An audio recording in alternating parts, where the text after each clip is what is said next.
Hello, post-lunch session, so let's just have some fun. Um, how many use chat interface today? WhatsApp, Teams? That's it? I thought everybody would raise. Everybody. All right, second question. How many use command line interface today? Wow, I didn't expect I didn't expect anybody to say yes to that, but essentially what we're going to do is to play with chat and hopefully chat with a SONiC device, and then let's see how that goes, right? So that's all that we have for the next 20 minutes, and feel free to ask any questions. Let's build this together. We just started to do this. We are learning along the way. So happy to answer questions and happy to take as many questions, right? So we're talking about SONiC Agentic Diagnostics. Agentic because it's the buzzword, SONiC because that's the conference, and Diagnostics because it's the easier one to start with. All right, so we go. All right, so I mean, also I've written a lot of agenda stuff there. Primarily just one liner is to make sure that we are able to chat with a SONiC device today. That's the only thing that we're going to do it, and then let's see if we can build this together, right? There are a lot of stuff that are reason for doing this. CLI is much harder apparently, but I like CLIs. So, but Agentic is the way to go, and there are reasons. I think hopefully we'll see it along the way, and hopefully we'll see the value of doing that for something like SONiC, and then we see how we build this together, right? And there's no one way to build it. There are several ways. We built one option, and then we'll talk through it.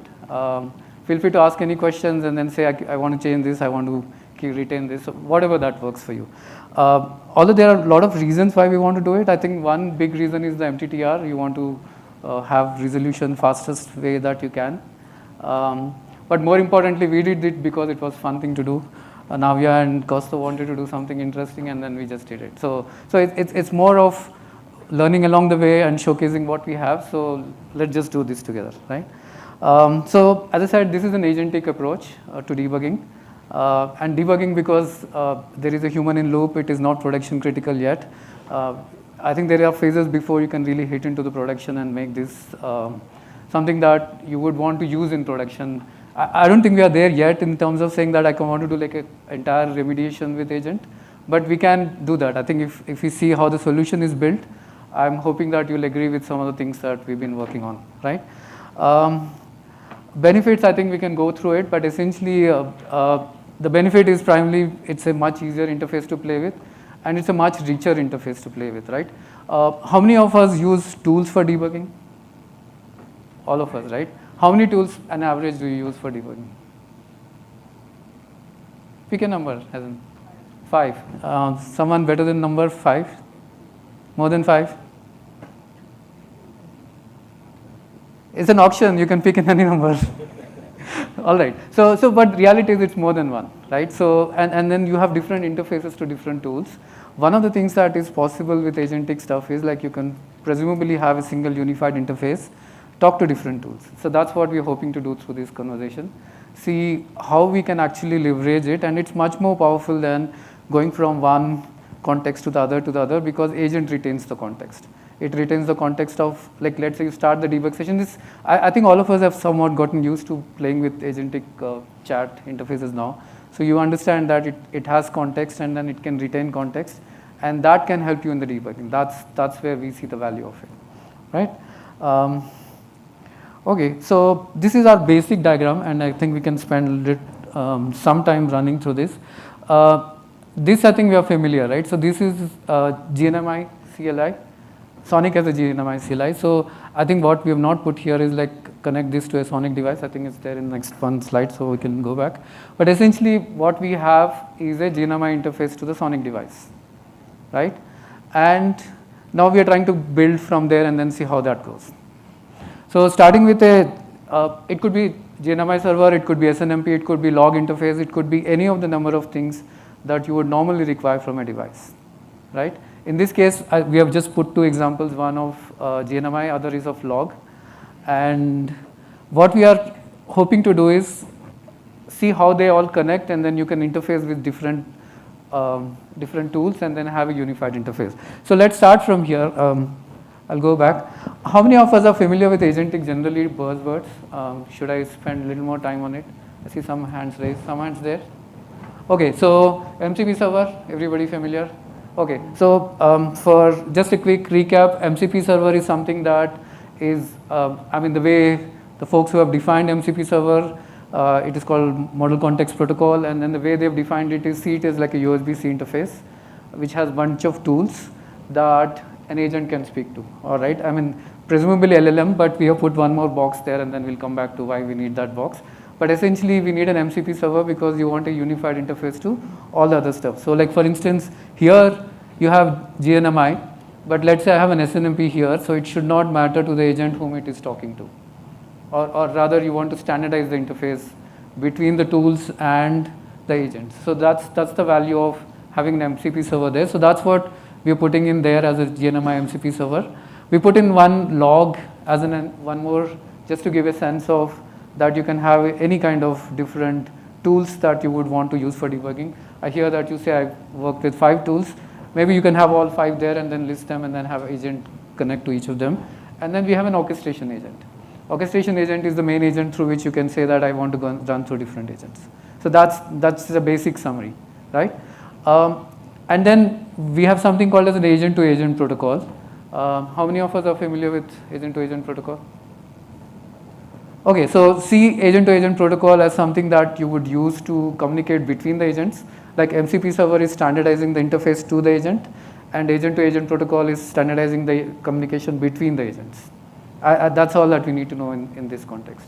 And the orchestration agent is something that is because you have more than one agent, you would want to you want to have single interface to the agent. So if you would see that there is a chat interface to this, that's a user prompt that talks to the orchestrator agent, and then that in turn talks to different agents. And then that somehow abstracts you with several different agents that you don't need to worry about when you're working upon a user prompt. So hopefully that gives a sense on why we think that it is possible to work with multiple agents, or rather multiple tools with a single interface. That's pretty much it. And just to complete the whole discussion, right? A2A protocol is implemented with something called as an ADK. How many of us are familiar with ADK, Agent Development Kit? So essentially it's I'm from Google, for if I've not already made that clear. ADK is a Google open source development kit. It is good in this particular context, and there are several others, right? Just see this as a boxes. Then there's a replaceable boxes. LLMs that we use here is a Gemini, but you can replace that with any other LLM. But essentially, you have an LLM, and you have actually, in theory, you can connect MCP server to an LLM directly, and then do it. But why do you need this orchestration or the agent in between? Is because it does several things in between, right? So let's say you want to transfer information, like we say A to A, right? So you want to send information from one agent to the other, then that is possible through the ADK. If you want to build a hierarchy of agents, that is possible. So like for instance, you have this orchestrator agent which is talking to GNMI agent, log agent. So in that sense, you have a hierarchy of agents. So that's also possible through ADK. And then ADK has this thing called artifacts, which actually stores the state. So it stores the internal state. Like for instance, you give a query, it stores the context of the query, and also let's say you want to transfer information from one agent to the other, that information is also stored. It is called artifacts. And then also from there you can connect to it provides a standardized interface to the LLM. So that's the value of ADK. So in this specific demo, we are using ADK, MCP server. ADK is for A to A communication and then interface to the LLM, and MCP server is interface to the tools. So that's generally just the broad level introduction. So we'll go into the more details about it. I'll request Kaustav to come and then talk about this. This is very, very specific to what we are doing in SONiC. The one that I spoke about is a very general introduction. It doesn't even need to be a SONiC device. It can be any general device, or even it doesn't even need to be any device, right? So it is just a agent-to-agent communication and an MCP server for LLM to speak with agents. Kaustav. Yeah, thanks, Srini. So this is the workflow when we need to query GNMI data from SONiC devices, right? So the workflow looks like this: like the user gives a query to the using a UI interface to the agent client, like fetch me some data or fetch me some port stats or something, then the LLM decides like which tool to call. It has context of all the tools available to it from the MCP host, right? So it can, like, to get data, it can be GenMy like get, right? GenMy CLI set will for set data capabilities and subscribe. All the tools are available, and the LLM decides which tool to call. It makes a tool call request to the MCP host, which has all the tools available to it, and based on the tool call request, it just executes the tool, and the arguments are provided by the agent itself based on the user query.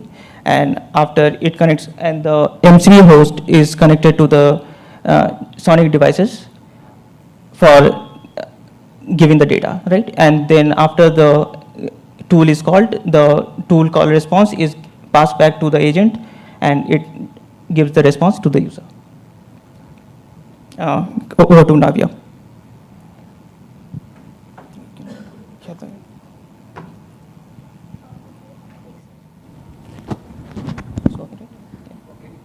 Yeah, yeah, it's fine.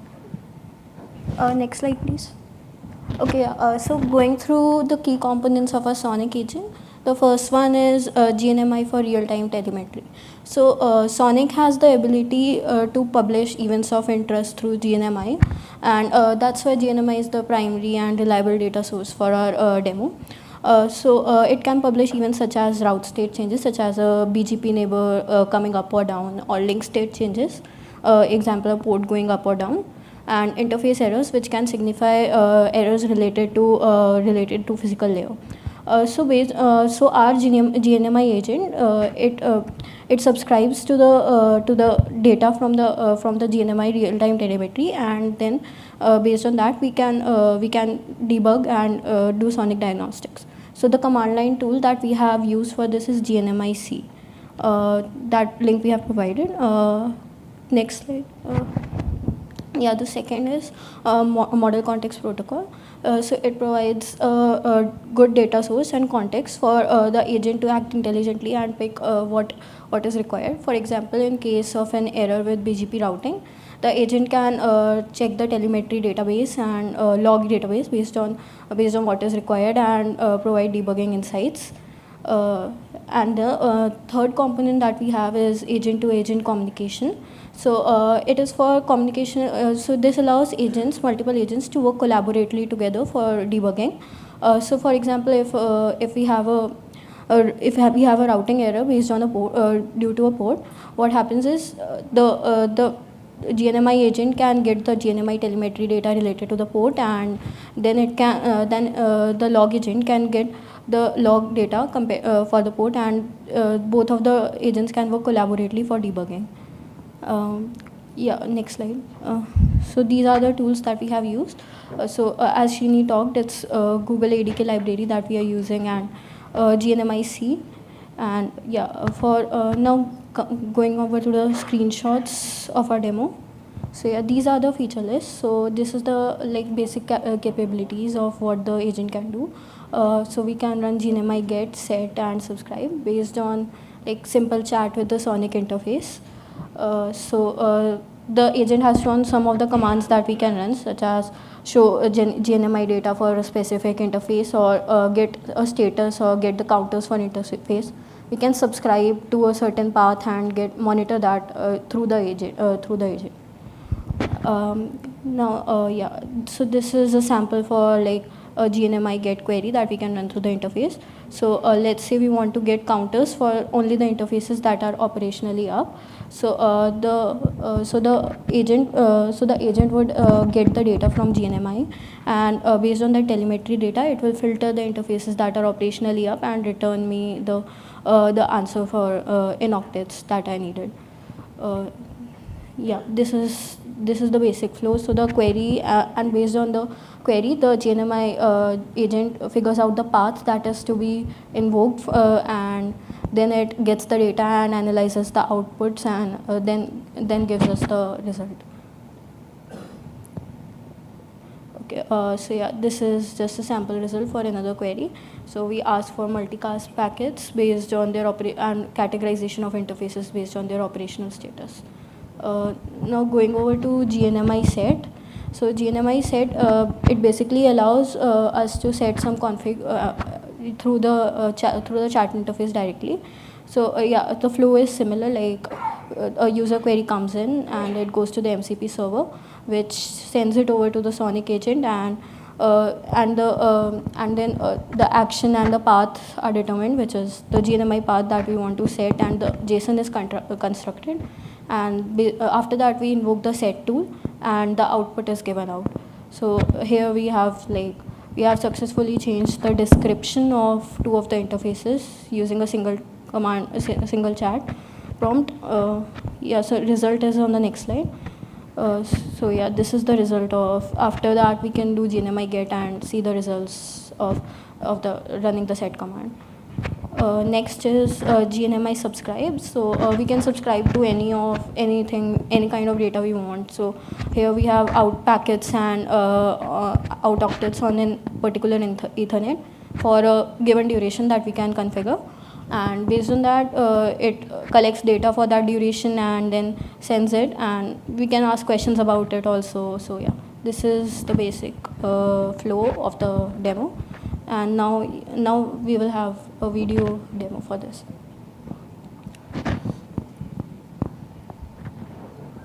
So we want to do live demo. I think that will take. So this is the demo for our LLM agent that uses GNMI and Model Context Protocol to simplify SONiC device diagnostics. Our setup includes a SONiC device exposing telemetry via its native GNMI agent. The AI agent interacts with the device not directly but through the Model Context Protocol, which acts as a bridge allowing the agent to utilize various tools, including the GNMI client. So this tool can perform get operations for telemetry, set for configuration changes, and subscribe for event streams from the SONiC device, all via the SONiC's GNMI interface. So I'll start the demo with a simple query about interface stats. I want to list all the interfaces with high packet discounts.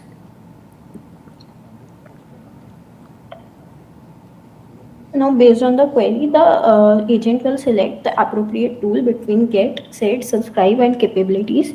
Since our query points to getting the telemetry data, so the agent will select the GNMI get tool.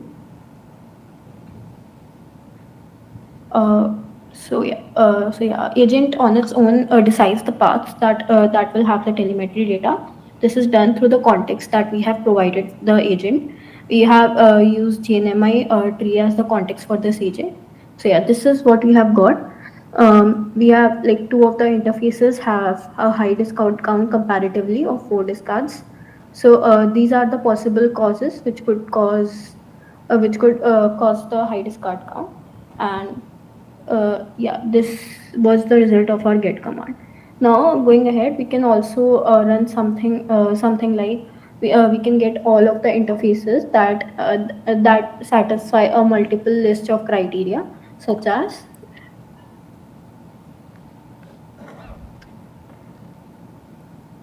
which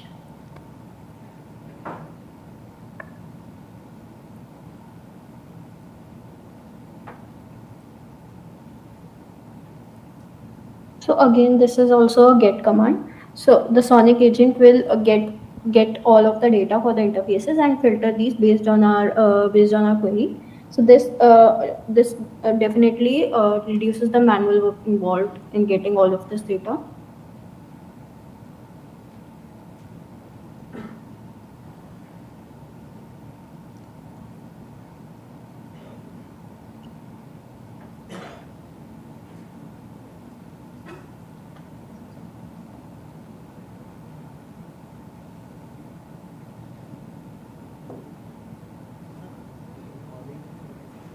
So yeah, this is what the data the SONiC device has got for us. So yeah, these are the interfaces that are operationally down, and these have the following MTU values.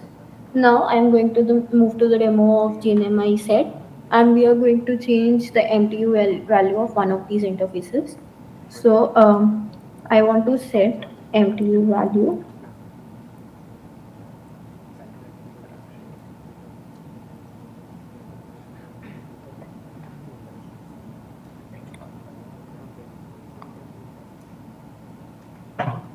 Now, based on our query, the SONiC agent will select the set tool and also create the JSON file that is required for setting this configuration. And after this, we should have the updated MTU value for our interface. So yeah, the MTU value has been successfully updated.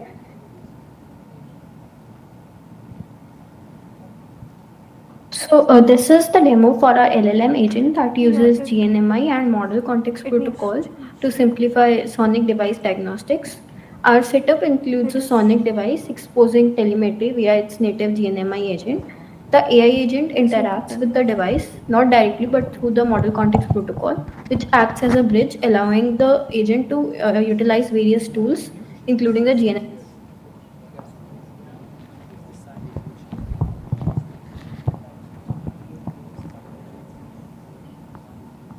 Going ahead with the subscribe command, now we will subscribe to two of the paths. So I have requested this query that I want to monitor the operational state for two of the interfaces. The SONiC agent will subscribe to these both of these and list the data here as well as analysis.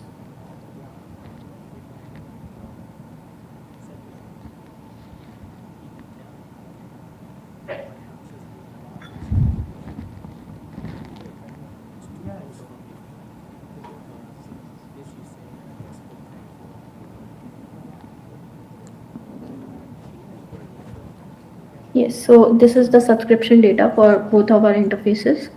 This has been collected for about 20 seconds and then sent to the device, to the agent for analysis. Yes. Apart from this, we can also run simple queries such as get the serial number.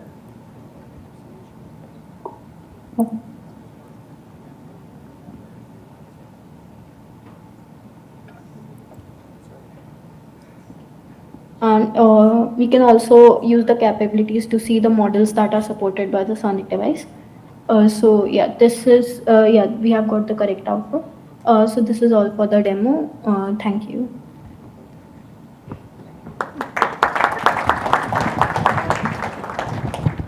I'll take a minute to, how do I go? I think I have to go back, right? So I hope you have noticed that there is as agent is doing the reasoning, right? It is showing what it is actually doing. So, and I think that's a powerful thing because that at least tells you how it is reasoning and you may intervene in between. You can go all the way and then say that I can auto remediate, but that's really further down. And I think to start with agents in diagnostics is a good state because we're not taking human out of it at all, right? So we are having human in the loop. It is more of an augmentation tool right now, but capabilities, I hope this gives you a sense on what is really capable with this, right? So it is capable of interacting with multiple different tools. It is able to correlate information. It is able to reason out of it and then also give you summary and then aid your debugging in some way. So open to any more questions that you may. Yeah, please go ahead. I'll ask. I have questions. Yes. First of all, great work. Yeah. And this work is very close to me because my team is also working on similar thing. Got it. Two questions. First, is what are you guys doing about the authentication? Because that has always come as a tricky part. Right now I think we're not doing much, but eventually, again, so ADK is somewhat integrated into Google Cloud. Because so there are stuff. I mean, you talk about DB databases, vector DBs, RAGs. All of that is already okay. That's another thing. Again, depends on what you choose.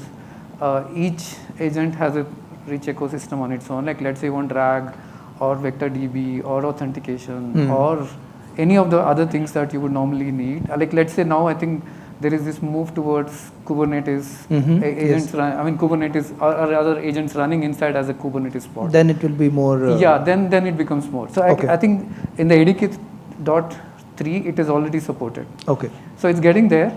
I mean to your question, yes. I mean this is a fairly rudimentary demo. Because that is a challenge. Yeah, absolutely. And then this is a single device, right? So if you run a fleet of devices, this is a very different challenge. Okay. And then we are doing set very easily here, right? In a fleet of devices, you would be very careful about doing a set here. But again, the whole intent is this is more like a fun project. That we did. No, so this is more to show that it is possible, but this is far from anything production. So you would not ever do set like the way we did. The one more question was in this fun project, did you guys also thought about how we'll do the rollback? You mean the software loadback or just No, the agent the rollback? simple rollback. Like you said the MTU, but okay, we put the wrong number. The rollback. Rollback. Yeah. Okay, so I think, do you want to take it? So rollback, I think. Because that's a key which kills him. Right? Correct, correct. I think that was one of the most important things, because if something goes wrong, you have an old state to fall back on. So currently, so there are two ways, right? One is you maintain state. You maintain state within your LLM layer here, or the agent. Or the second thing is you kind of maintain states or bookmarks, so to say, states till which you have processed and where you can go back to. So we were explaining both the angles as to one, what you can do on device versus what you can do in the system that kind of controls it, and based on that you can go forward. And again, agent doesn't understand. Yeah, right? agent doesn't understand. No, but agent does know. So basically, agent doesn't know the exact state you were in, but the agent does know what change it injected into the system, right? Yeah. So a know of that is what it boils down to essentially. Okay, so okay. Yeah. So the state from that perspective in the agent is not going to be the original state or configuration of the device, but the state that the agent injected as part of one of the steps. Yeah. The states in both cases would be different. But to answer your question, right? So usually config is version. Like let's say you change any config, you would version in a fleet of devices. You would always version, right? So you can always say that I want to go back to so this version version. controlling is there. Yeah, but that is no. I mean, it's not in this. But Yeah, I again, understand. But in theory, Yeah. I mean, what you can. I mean, this is more of an interface, right? So you already would have your systems which are versioned for config. You can say restore me to this version. Sometimes of config. we kill the branch where we are sitting. Yeah. So you should. I mean, we just showed two tools here, right? But you could, in theory, integrate with CI/CD. You can integrate with your modeling. You can integrate with your config. You can More do smarter, all of it. smarter. As in, And again, I mean, I didn't want to go into the details here, but for example, we do have a different config versioning system before this even comes in. So. But this is fun. I will talk no, more offline. this is totally fun. It's very far from No, production. it's If very anybody- useful. Yeah. It will become eventually. Yeah, because- this is what we are going towards. So this is good. I like that. Manual operation and errors related to manual operations are the biggest kind of downtime creators that we have seen. And yes. Yeah, I mean, see this more of an observability or diagnostics tool. I think we are not even. I mean, but point is, yeah. Please go ahead with the question. Yeah.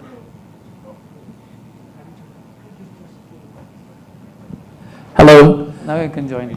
Thank you for the demo, Ryan from Nexthop. Hi, Brad. The demo was really great. I'm wondering if you could give examples of your experience with hallucinations and any interesting insights of things that were done that would have destroyed the network or something like that. Right. So I think that's a great question. And again, but at the same time, this is a question that is not very specific to us or to networking. So a lot of models these days, right, do provide you an option of, on one extent, how creative you want to be in the absence of a certain piece of information which you create on the fly, versus how accurate you want to be and fact-based you want to be. And that is tunable. And I think pretty much all models do allow you to do that today. And again, so there are, you can have a flash model or you can have a big model. And I think over a period of last 6 months itself, you can see the models have given a lot better in capabilities. As things grow, again, we are not taking human out of the loop. So that's the reason you would see the other context window which says this is how I'm reasoning. And it actually, we did not show the drop down, but if you see the drop down, it will tell you the exact steps that it is following to do it. So, I mean, we are early in the game. It's far from anything serious, but it's good enough for us to start using it for any serious diagnostics. And just to add one thing, right? I mean, at the end of the day, it's a compromise, right? How fact-based you want to be versus how creative you want to be. You could get more done here, but the risk is higher, and you could get less done here, but be more accurate. And again, so ADK at least, or I'm pretty sure there are other interfaces which allow you to connect with any other LLM. So you can actually tune your LLM to give you contextual information of your scenario, and then it will hallucinate less. So I mean, there are ways you can tune this pretty much. In this case, for example, the simplest thing that you could do is you could tune it with the entire open config models or trees, and then yeah, absolutely, yeah. Right. Start putting RAG, and then you can do a lot of stuff with it. So it's a fairly starting point right now, but you can tune it. Hallucination and all that are I think is more of a general problem, not specific to this. I think there are good enough. I won't say good enough. There are good techniques around there. I think you have a question. Yeah. So you mentioned human in the middle. Do you have it like where you stage the intended change and then somebody will approve it, or you just push it? No. I mean, this set that you have seen is not something that we'll ever do in a production.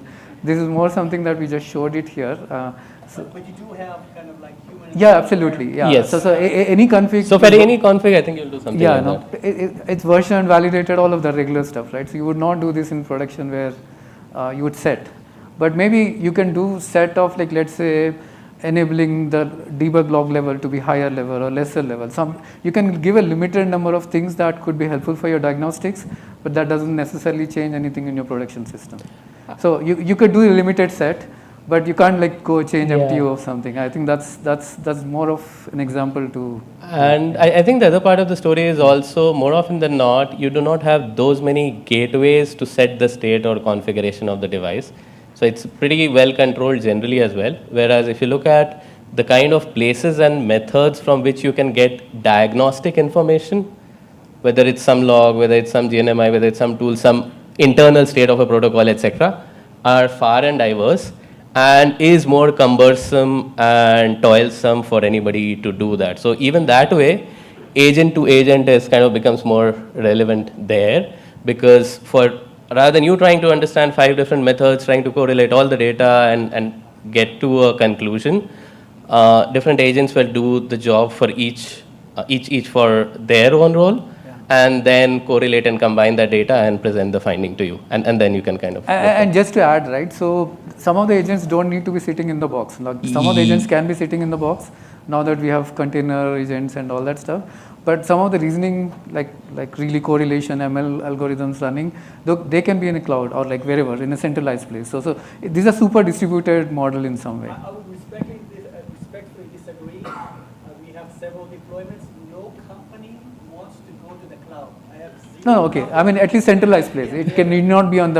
I mean, cloud as in like beyond the device. Yeah. Because what we have, the number one issue that we have with deployment today, everybody wants human in the middle. Everybody is afraid of AI. What's the impact radius? So they want to contain it. So exactly what, right? For something like configuration, it's almost like it generates, does everything in the pipeline for you. You validate, and then if at all, Thank you. Any questions from you? Yeah, please go ahead. Oh yeah, please go ahead. I can. Yeah. We are working on the Azure Linux landscape. There is called as a access scenario. And we are working very closely with our Arista partners. Basically, we onboard their Arista device to the customer onboard system.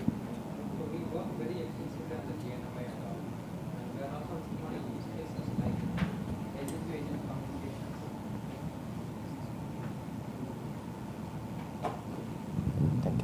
Agent-to-agent communications, where we are looking more use cases, like for example, right, if any BFD is down for a particular interface or virtual interface, the respective to BGP neighbor peer IP address has to be declared as dead, right? So that particular use case, is there any basically we are looking for multi-dimensional use cases there. Are there any open config models that we are going to frame there newly, or like that? Yeah. So 2 parts to this, right? And for the specific example with BFT going down, the BGP neighbor being declared down, I think that is already, mostly taken care of on device automatically, right? Now for the other part, but if we have some use cases like this where it's not already done on the device, in that case, again, One is the data that we are getting from OpenConfig. And while there are many OpenConfig models out there, not all of them are in SONiC today. So I think even before new OpenConfig models, I think the next step is to get more of them here. That's one. Second is you're not necessarily limited to OpenConfig models, or for that matter, GNMI for this. So for example, in the, I think in the slide that we had, we already had a log agent, right? So for example, let's say we observe that some route was withdrawn or some BGP neighbor went down. Then the log agent can go and look at the logs to see what happened. If something went wrong with some interface, if there were some packet drops, ACL related drops, cost related congestion, I mean not all from log, but some from counters, some from logs, etc. And these three agents, the counters, the logs, and the GNMI agent together give you the final assessment to say that I saw this, I also saw this, it likely looks like this happened. It can also provide you evidence to say that, okay, this is why I'm saying this, and then based on that you can take So the next basically the client only has to derive the multi-dimensional logic outside the device. Outside the device, but you can build agents which can Yes. do Agents that, will right? do It that. depends on, again, how much intelligence much- you can put on the agent That's to do that. Yeah. I mean, the intent is to showcase that this has a capability of Yeah. gathering multiple inputs, and then it depends on how you correlate, right? So, and correlation need not be in one agent, it could be even multiple Multiple agents. agents also, yeah, exactly, yeah. And it could be on device also, but just that I think it gives you a faster velocity and progresses faster if it is off it, and then you can. Yeah, sure, thank you. Did you have something?